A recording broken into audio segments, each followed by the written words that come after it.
and we have this same pattern that we've seen again and again.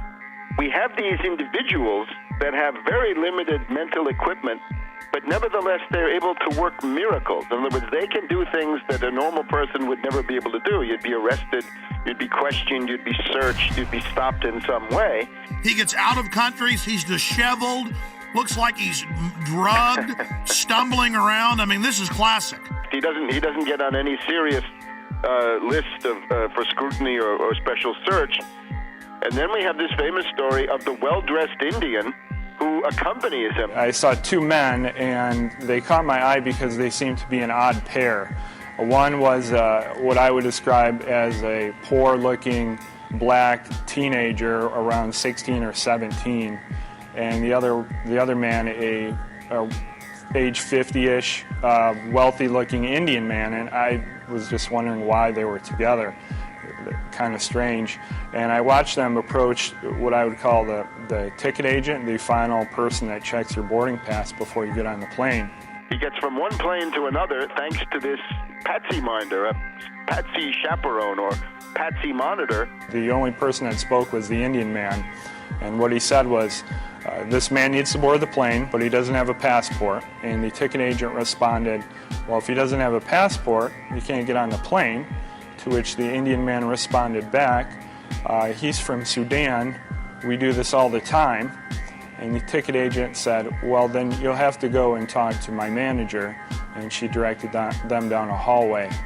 And that was the last time that I saw the Indian man, and the black man I didn't see again until he tried to blow up our plane.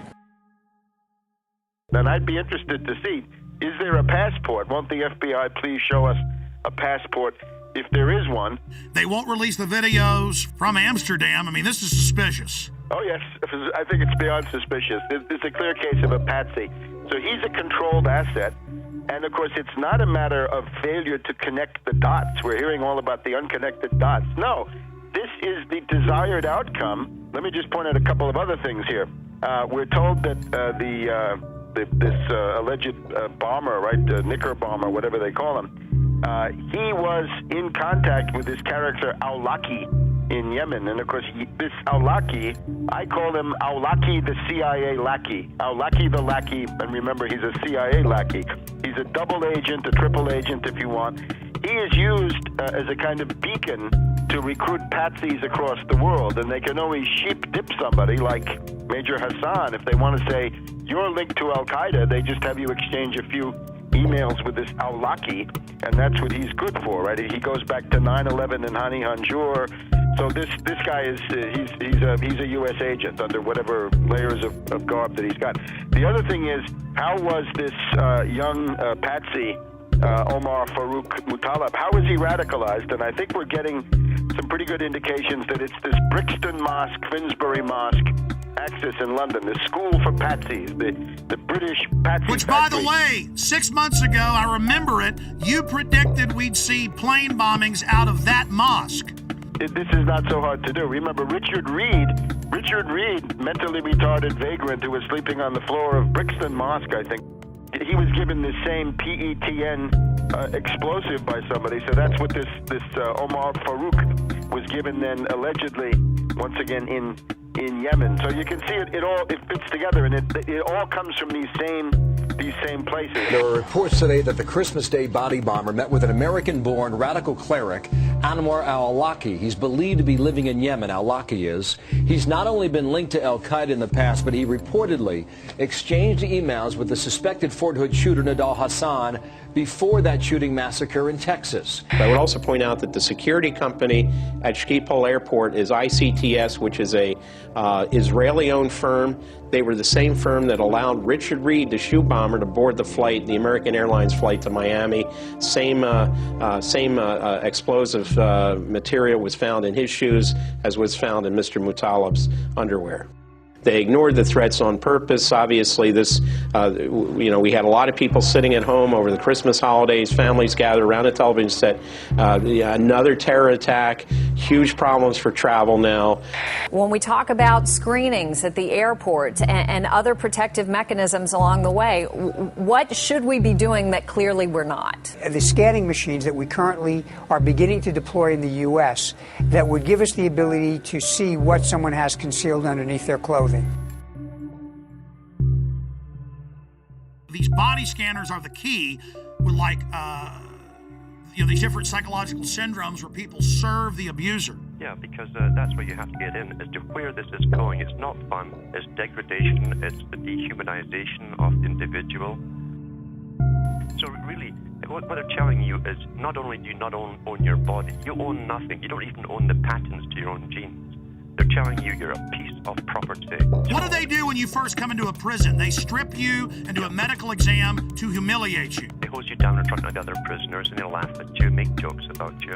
When Aaron went through, it was even worse because I was behind him. Yeah, I went through. He told me to go through the scanner, and I said no.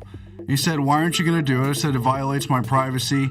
And this is what happened. This guy got scared. This guy was physically bigger than me. He was athletic. He started shaking when I said no. You think it doesn't matter to because it's a delusional world. He thought he'd found a real terrorist. Yeah. He was shaking, visibly shaking when I said no. And he tried to trick me to go through it again and told me they were going to body wand me, which they ended up doing. And then he tells me, "Oh, because I don't like it because it violates my Fourth Amendment, I read too much."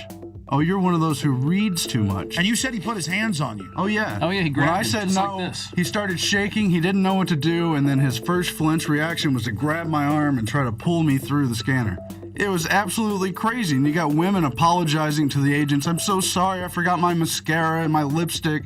And the Fourth Amendment says if you're going to search, you're not only going to have a warrant, you're going to say specifically what you're looking for. But it's not specific. It's liquids, it's lipstick, it could be shoes, it could be... Breaking the will of the people. The real purpose of body scanners, and you scroll down, it shows the Nazis and others strip searching women in World War II. I tell you what I would do personally. I would just take photographs of all the mass graves of World War II and the Soviet Union, of all the naked bodies, and have big placards of that. And Genius. And saying, we're not going to end up like this. No, thank you. Great idea, pointing out that they always strip you down before they kill you. I mean, it's a real act of submission. Do you agree with me that this, telling everyone you will be naked body scanned, is a key point in our conditioning and we must resist it? Oh, absolutely, absolutely. It's an ongoing process of personalization, dehumanization, and getting the public to accept the fact that they're nothing but cattle.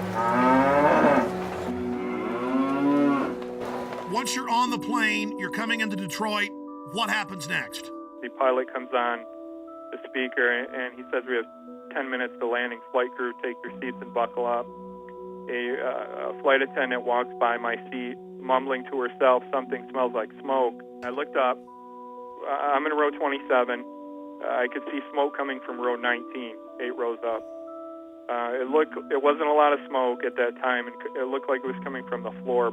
So I unbuckled my seatbelt, took a few steps up the aisle to get a better look, and then it burst into flames across the floor of the seats and up the wall to the ceiling.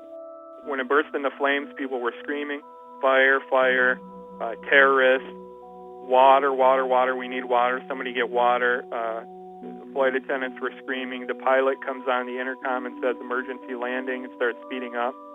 And while this is going on, the terrorist man's being hauled off into the first class area by a couple passengers. We are 5 days into this, and we've not seen any surveillance footage. The media doesn't seem concerned about eyewitnesses seeing a man videotaping the whole flight aimed at this guy. When we first took off, I noticed about 10 seats ahead of us to the left-hand side, he had a camcorder, and I didn't think much of it. I thought maybe this was his first flight and was just excited. And then when the actual incident occurred, I looked up, and he was the only one standing and filming the entire thing. That's obviously an accomplice or a handler or something. We've got this other guy getting him through security. I mean, any other comments? When we were being detained in Detroit, we were held in an area of the baggage claim area. All the passengers from our flight, there was nobody except for some law enforcement personnel. After we had been there for about an hour, all the time with our carry-on bags, 3 bomb-sniffing dogs were brought in, One of them sat down by the bag that was brought in by the man in orange. He had on orange. He appeared to be of Indian or Pakistani or some similar descent, maybe around age 30. He was walked back to a room, not in handcuffs. He went in the door. He was in there approximately an hour. When he came out, he was handcuffed, taken away. An FBI officer came up to the group of the rest of us passengers and said the following, which is not exact but close. You're being moved to another area. It's not safe here. I'm sure all of you saw what just happened and can figure out why you're being moved. We were taken to a customs area, and they brought bomb dogs in, checked all the luggage with that. Another person was taken aside and handcuffed and brought out, and we were moved into another room for safety reasons, they told us. My story on this has been the same all along, and the FBI now has 5 versions of their story, which I clearly lay out with a time period and with each version, and they're not credible. There is absolutely no excuse for the reason why. Number one, we were left on the plane for 20 minutes, not knowing if there was another bomb there.